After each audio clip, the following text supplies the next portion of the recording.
6 June মুক্তি পেতে চলেছে তথাগত মুখোপাধ্যায়ের নতুন ছবি রাস। হারিয়ে যাওয়ার বাঙালিদের গল্প নিয়ে তৈরি হয়েছে এই ছবি। ছবির মুখ্য চরিত্রে অভিনয় করেছেন দেবলীনা কুমার, বিক্রম চট্টোপাধ্যায়। হয়ে গেল ছবির মিউজিক লঞ্চ।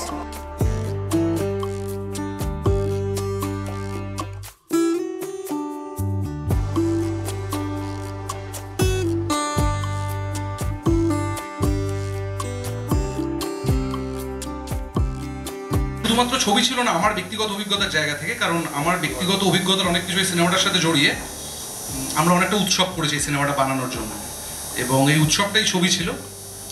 আশা করি আপনারা প্রত্যেকটা দৃশ্য যা যা দেখবেন, যা যা শুনবেন গানে, সেগুলো সবকটাই উৎসবেরই একটা অংশ। ভাঙনেরও জয় গান গাও, ভাঙনেরও জয় গান গাও, ভাঙনেরও জয় গান গাও।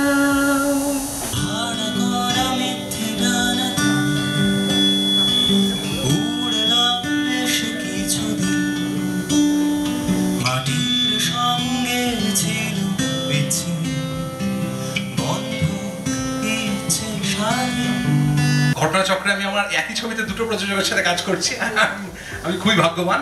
তো প্লুটো মিউজিক, প্রতীক চক্রবর্তীর চ্যানেল প্লুটো মিউজিকে দেখা যাবে আজ থেকে একটা করে গান, প্রত্যেক সপ্তাহে একটা করে গান রিলিজ করবে। ছবিতে 5টা গান আছে। রাস আমার সঙ্গে তথার তৃতীয় কাজ। আমরা এর আগে দুটো কাজ একসঙ্গে করেছি। একটি সিনেমার নাম পারিয়া, আপনারা অনেকেই দেখেছেন, অনেক ভালোবাসা দিয়েছেন। আরেকটা সিনেমার নাম মেমোরি এক্স, একটি হিন্দি সিনেমা যেটা এখনো মুক্তি পায়নি। আমরা তথার তৃতীয় কাজ। তথা আমার এই ইন্ডাস্ট্রিতে সব থেকে পছন্দের ডিরেক্টর এবং আমার বন্ধু, এবং মাঝে মধ্যে আমার শত্রু, কারণ ও ঠিক টাইমে পৌঁছায়, আমি দেরিতে পৌঁছই। আমরা রাস বানিয়েছি অনেকটা ভালোবাসা দিয়ে, অনেকটা হৃদয় দিয়ে। অনেকগুলো মানুষ, তাদের মধ্যে অনেকে এখানে আছে। দেবলীনা আমার হিরোইন এই সিনেমার, Ranjoy is a brilliant performer in the film.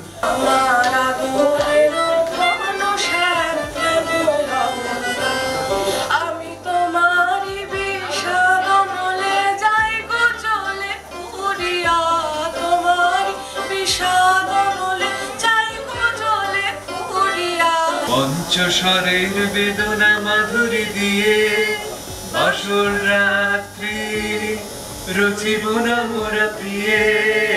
ভাগ্যের উপায়ে দুর্বল প্রাণে ভিক্ষা না যেন যাচি, কিছু নাই ভয় জানি নিশ্চয়, তুমি আছো আমি আছি, তুমি আছো আমি আছি। Raas primarily is all about nostalgia. যে জীবনটা আমরা সবাই কাটিয়ে এসেছি, আমাদের জেনারেশন কাটিয়ে এসছে, মাঠে খেলা, পুকুরে স্নান করা, বাড়িতে আড্ডা মারা, কারেন্ট চলে গেলে ছাদে বসে অন্তাক্ষরী খেলা, বিকেলবেলা করে মুড়ি মাখা খাওয়া, এই সবগুলো মিলিয়ে আরও অনেক কিছু মিলিয়ে, অনেক মান অভিমান ইমোশন মিলিয়ে মিশিয়ে রাস। এবং আমি সত্যিই চাইবো যে আমরা যে জীবনটাকে ফেলে এসেছি, যেগুলো সত্যি আঁকড়ে ধরে বাঁচতে চাই, সেই জীবনটা যাতে মানুষ এসে বাঁচতে পারে ওই 2.5 ঘন্টায় সিনেমা হলের মধ্যে।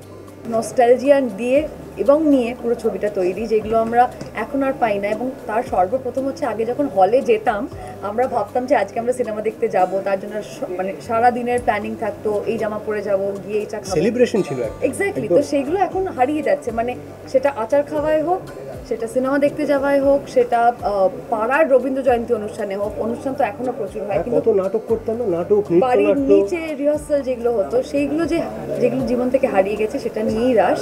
এই ছবিটা নির্মল আনন্দের ছবি। এই ছবিতে কোনো রহস্যের সন্ধানে কেউ বেরোচ্ছে না, কোনো খুনিকে ধরে আনতে হবে না, এরকম কিচ্ছু নেই। একটা স্ট্রেস বাস্টার। এটা আমাদের গল্প বলে যে বাঙালিরা আমরা ছিলাম, যেখান থেকে আমরা যাই না, আমরা নিজেও যাই না, এটা হয়তো বিভিন্ন কারণে আজকে আমাদের সবাই কোথাও একটা পৌঁছাতে যাচ্ছি, মানে একটা পৌঁছাতে চাই। কিন্তু আমাদের ছোটোবেলাটা যেটা আমরা চাই, সত্যি মানে আমার ভবিষ্যতে কোনো সন্তান হয়তো আমি তো চাইবো সে যেন এই জীবনটাই বাঁচে, এটা সেই ছবি। তো রাস বাঙালিদের অস্তিত্বের কথা বলে। এই ছবির মূল যে গল্প ক্রাক্স, সেটা আমারই আর এক বন্ধু যে জয়েন্ট ফ্যামিলিতে এবং পাড়া কালচারে, যেখানে কমিউনিটি ছিল পাড়া, সেই কালচারে বড় হয়েছে অম্বরীশ ভট্টাচার্য। তার জীবনের দুটো ছোট ঘটনা এবং আমার ছোটোবেলার কিছু স্মৃতি মিলিয়ে এই ছবির গল্প।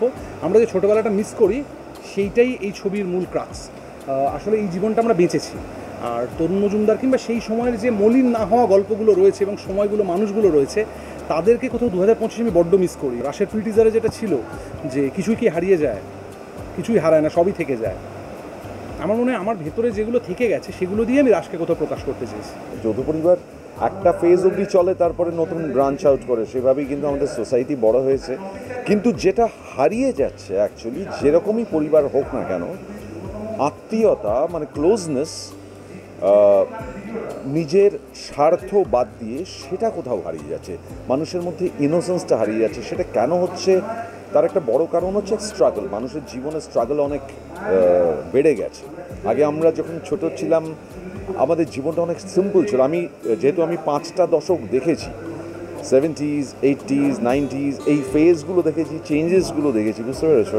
সো আমি জানি যে কোথাও গিয়ে আমাদের টেকনোলজি যত এগিয়েছে, আমাদের জীবনটাকে সহজ করার জন্য টেকনোলজি এগিয়েছে, অথচ টেকনোলজি এগিয়ে জীবন তো আরও বেশি কমপ্লিকেটেড হয়ে গেছে।